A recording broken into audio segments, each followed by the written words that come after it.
All right.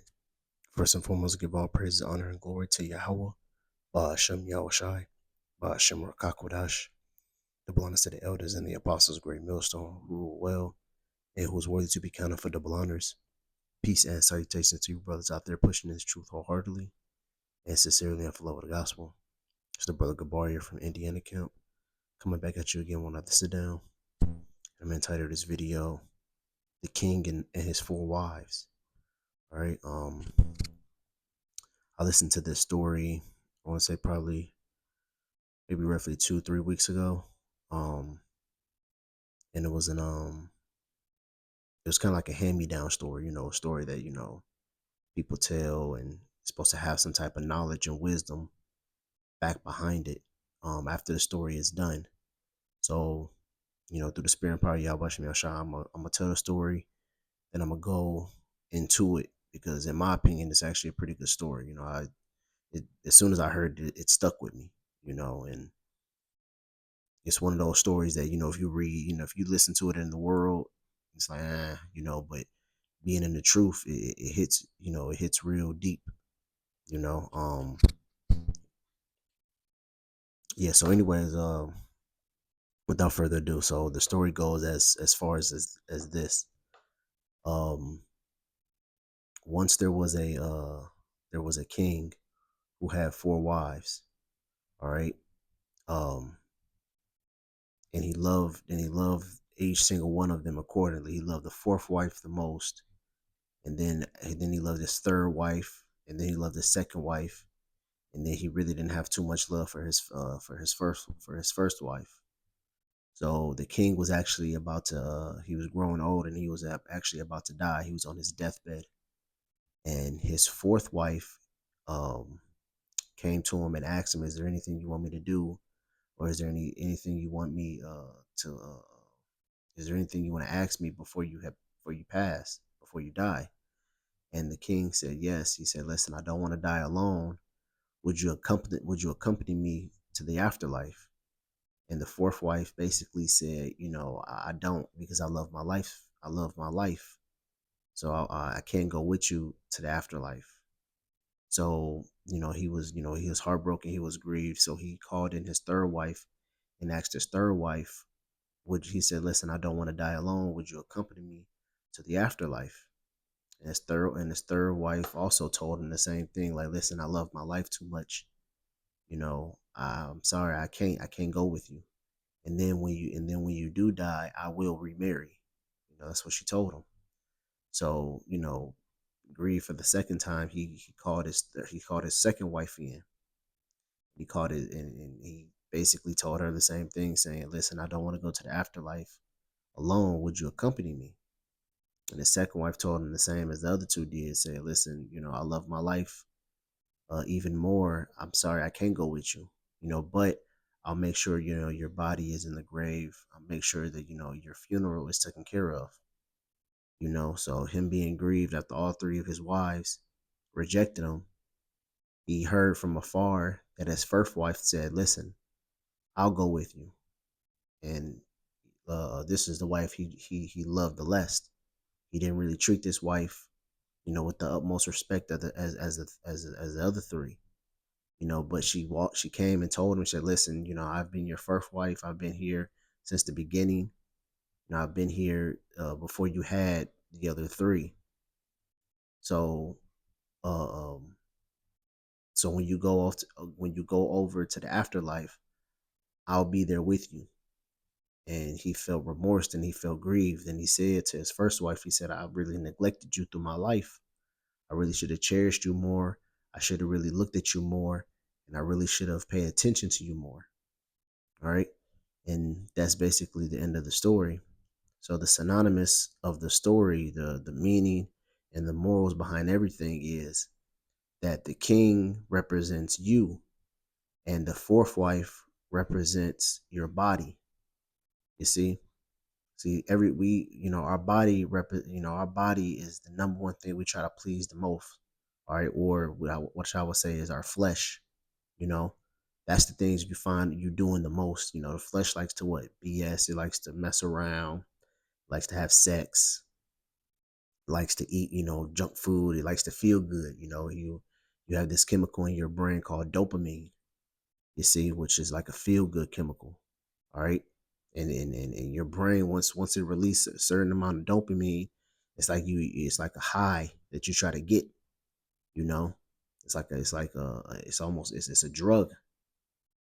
All right. And you try to chase that drug as much, as many chances as you possibly can get, whether you get that drug from eating food, from delicious food that's not technically good for you, but it tastes good, or you get that dopamine from, sleeping with a lot of women, or you get that dopamine from watching movies or playing games or whatever, going to bars and partying, wherever you get your dopamine, hit from, your brain is gonna try to recreate that first time that you did it.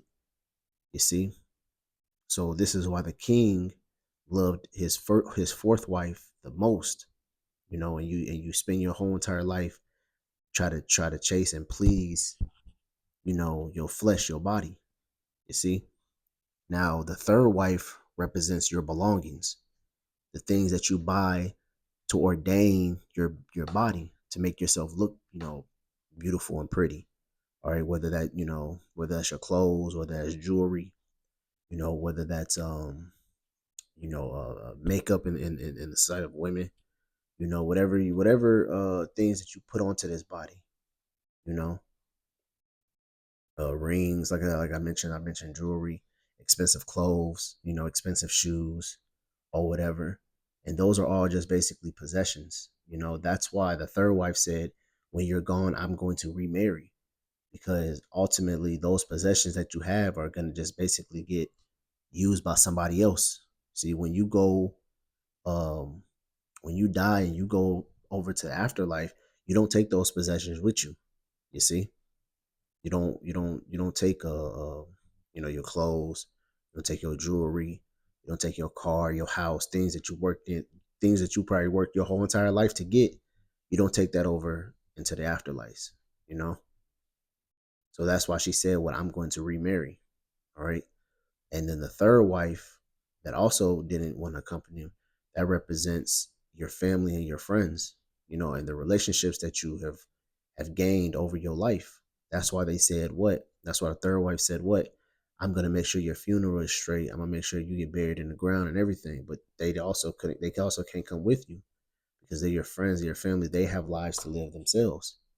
All right. But they can meet you all the way to your funeral. That's as far as they possibly can go with you. All right. But the first wife was the most neglected, that the king didn't really pay attention to. And the first wife represents your spirit. All right.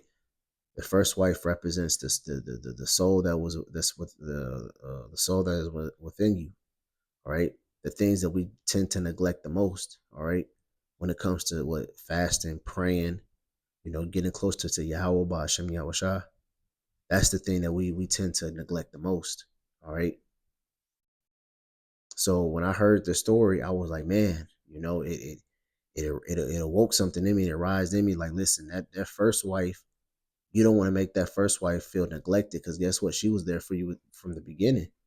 When you was born, when the Lord created you, the Lord created you. He put that spirit in you. Even when you was in the world, you still had the spirit. You still had that spirit in you. All right. Every all each and really, if you want to look at this as a worldly standard, each single one of us, you know, has a spirit, has a soul, you know.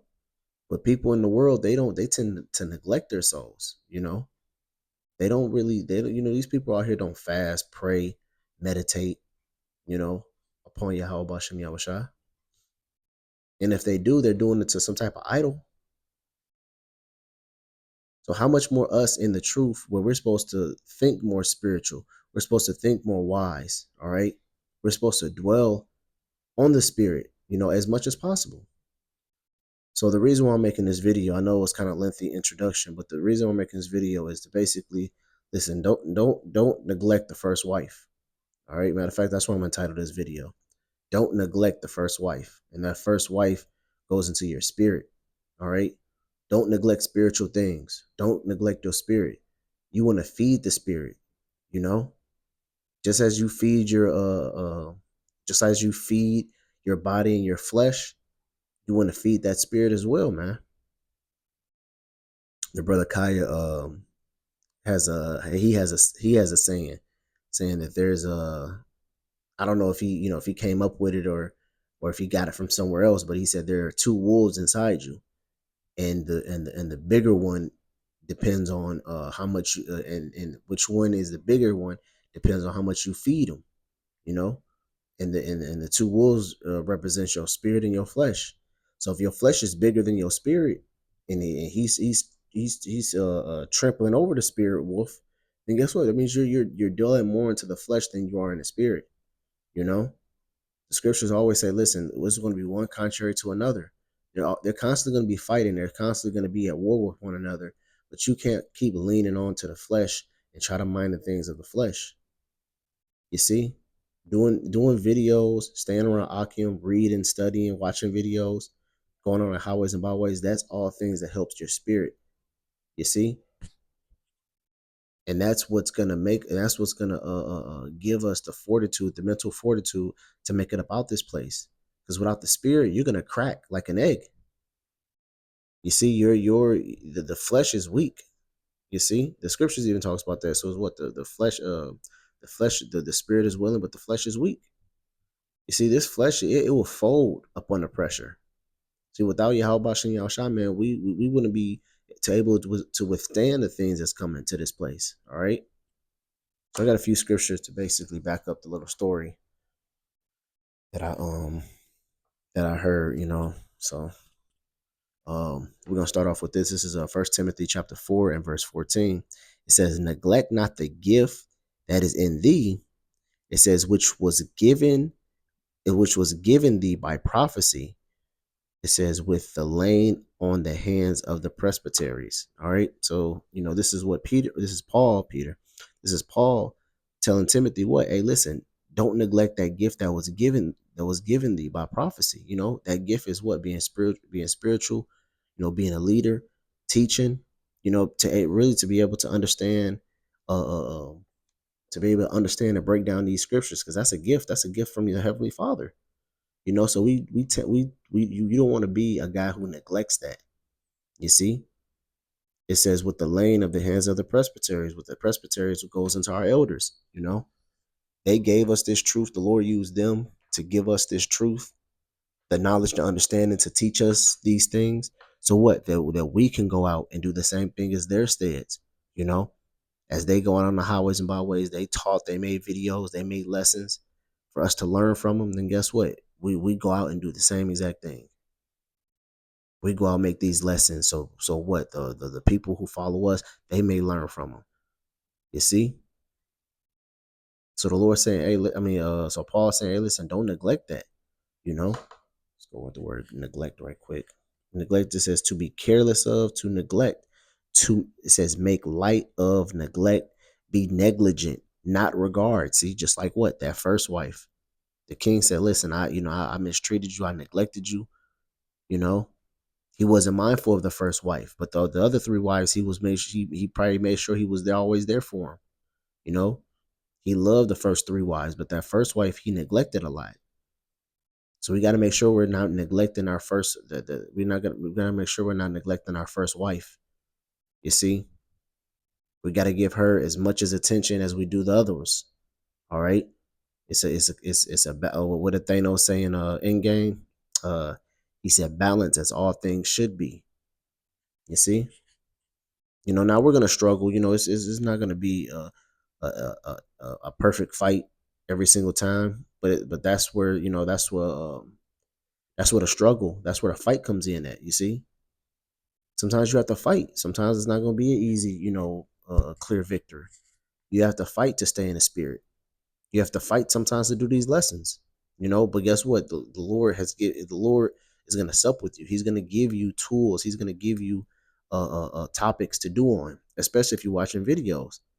You see, so there's really no excuse for you not to be, doing the work or staying in the spirit as much as possible. You see? So let me grab this right quick. What is it, 5?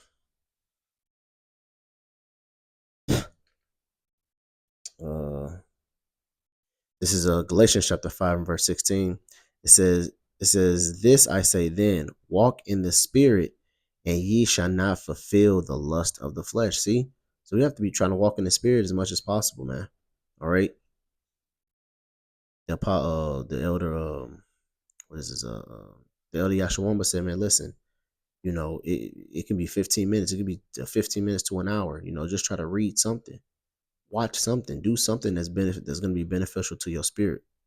You see, whether that's listening to a brother on your way to work or your way home from work, going home and reading a little bit, read a chapter a day, or read a couple chapters a day, or however you get your daily dose of the Bible into your system. Just do something.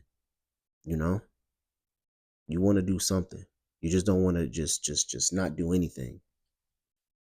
That's where you fall. That's where you become weak. Just imagine if you didn't eat.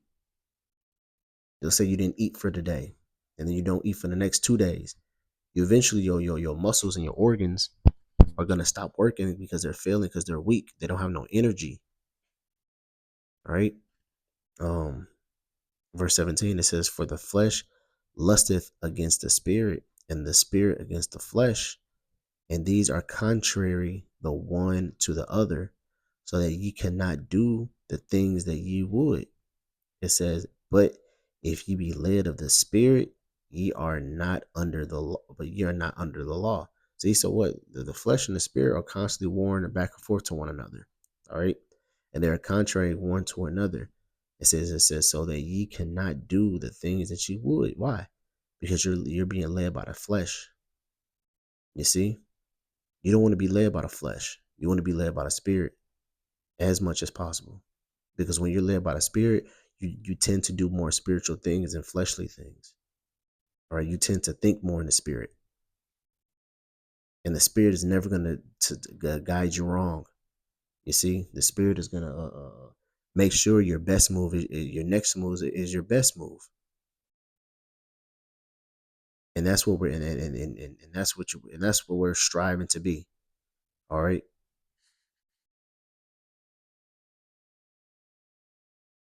We want to make sure our next move is our best move.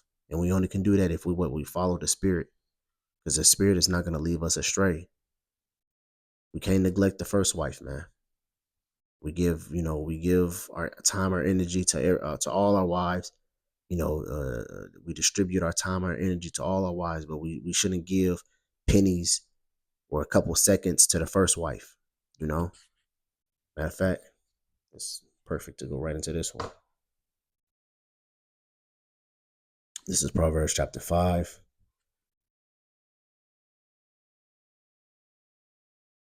In verse 19, it says, "Let her be as the loving hind and pleasant roe." It says, "Let her breast satisfy thee at all times." It says, "And be thou ravished always with her love." Who is that she? She's talking about wisdom. All right. And wisdom is beneficial to your spirit. All right. Your spirit wants to hear wisdom. Your spirit wants to hear the knowledge and the understanding of Yahweh Bashem Yahushua. You see? So the scripture is saying, listen, she's supposed to be a loving hind and a pleasant roe unto you. And you're supposed to be always ravished with her love. You see? That's how you're supposed to look at wisdom, and that's what's gonna feed your spirit. All right. Look what else I got. Jeremiah 20:9, it says, "Then I said, I would not make mention of him, nor speak any more in his name, but his word was in my heart as a burning fire shut up my bones, and I was weary for with bearing, and I could not stand." Yeah, that's a good one too. Basically saying, listen, we should be on fire. You know, just like if you meet a girl, a woman, and you just like, you can't just get her out your head. You just all into her. I'm sorry, when I'm talking sport, of course I'm talking about way much younger. Not you in your 50s or 40s still acting like that. But when you're much younger, you see a little girl, you see a little hot tenderoni, we used to call them. They used to just can't. Sometimes you just like, damn, you feel like you're going crazy. Like, man, you can't get her out your mind. Like, damn, man, you just want to lay hands on her, in a good way, not in a bad way. You want to lay hands on her in a good way, you know. That's how you're supposed to be towards your spirit, towards the wisdom. Like I said, the wisdom is beneficial to your spirit. All right. Let me grab this one right quick. All right, this is Revelations chapter 2 and verse 4. It says, nevertheless, I have it says, nevertheless, I have somewhat against thee, because thou hast left thy first love. See, and this is what who Yahweh Shah talking to, who was Ephesus, and to the angel church. Yep, Ephesus, yeah. So this is Yahweh Shah talking to the church of Ephesus, saying, listen, you have forgot your first love. All right. And what is that first love? The love and knowledge of Yahweh Bashem Yahweh Shah.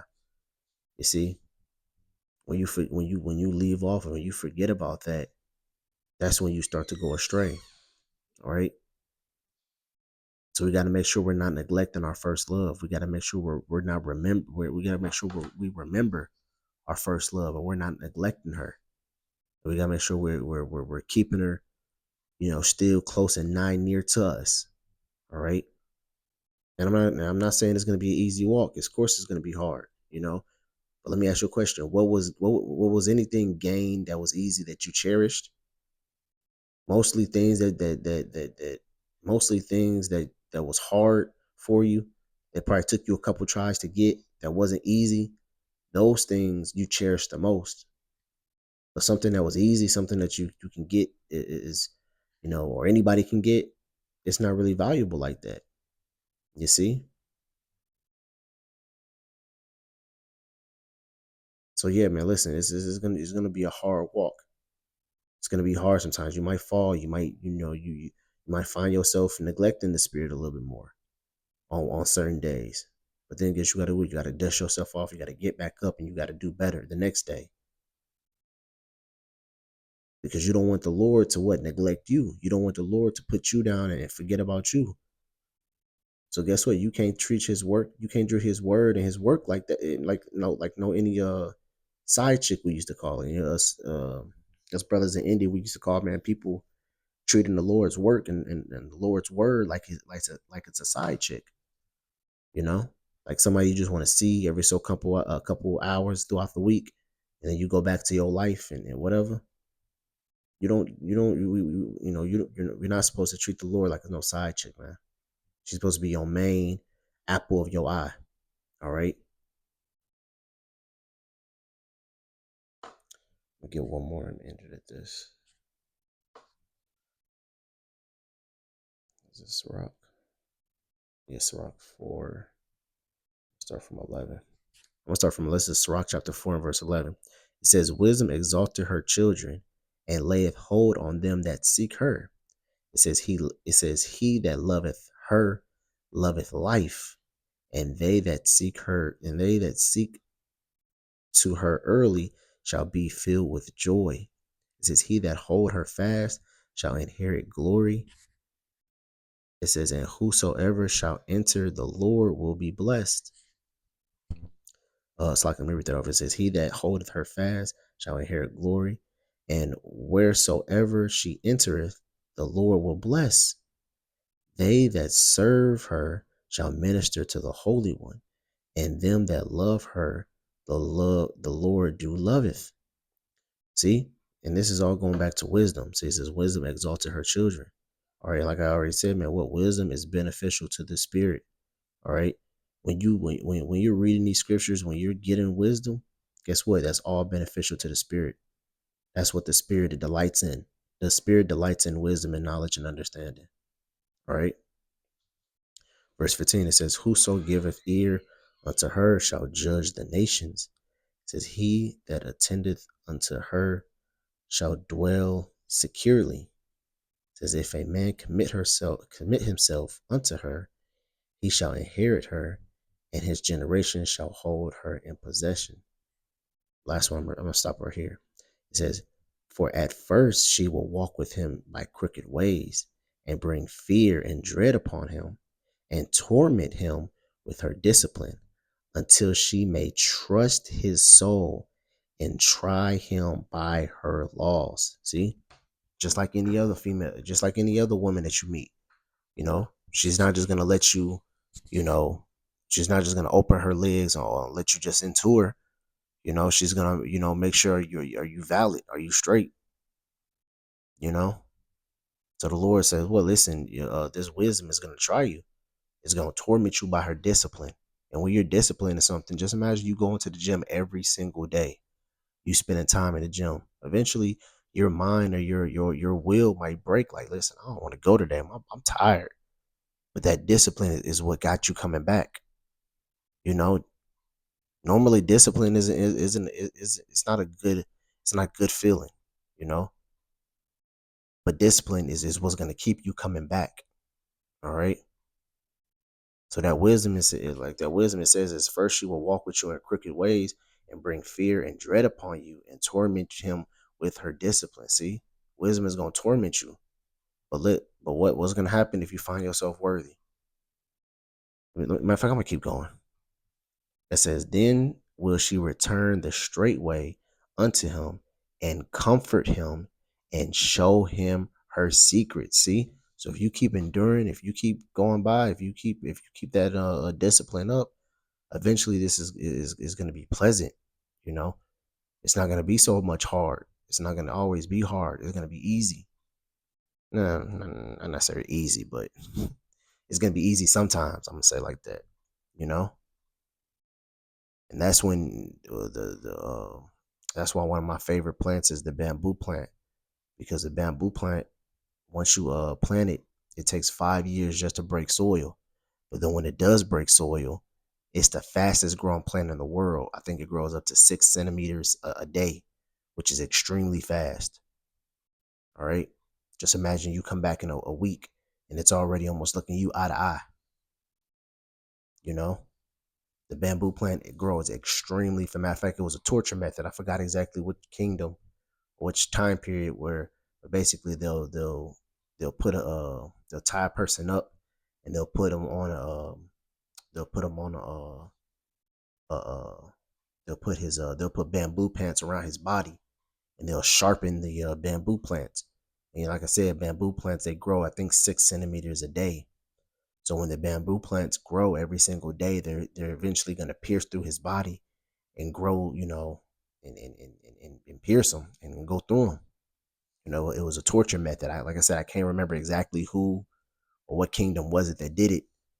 But when I read, I was like, damn. But the reason why they use bamboo, because they're one of the fastest growing plants, so it's going to eventually pierce them.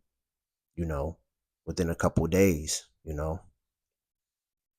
But that's pretty much what I had for this lesson.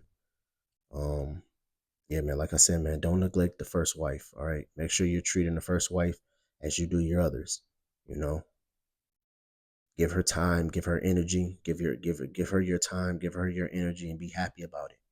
You know, because when it's all said and done, when it's your time to go, if it's your time to go, she's gonna be the only wife that's ready to go with you.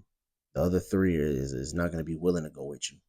All right, your body, your possessions, your family, your friends, the relationships you get, they're not gonna be they're not gonna be ready to go with you when it's time to said and done. But guess what? The spirit, your soul that's been with you from the beginning, that's what's gonna that's who always gonna be there. You know. And I'm not saying you neglect those other things for her, but you make sure you're dividing ample amount of time for each single one. All right. So that's all I have for this lesson. Lord willing, I hope this video was edifying. Until next time, I want to say shalom.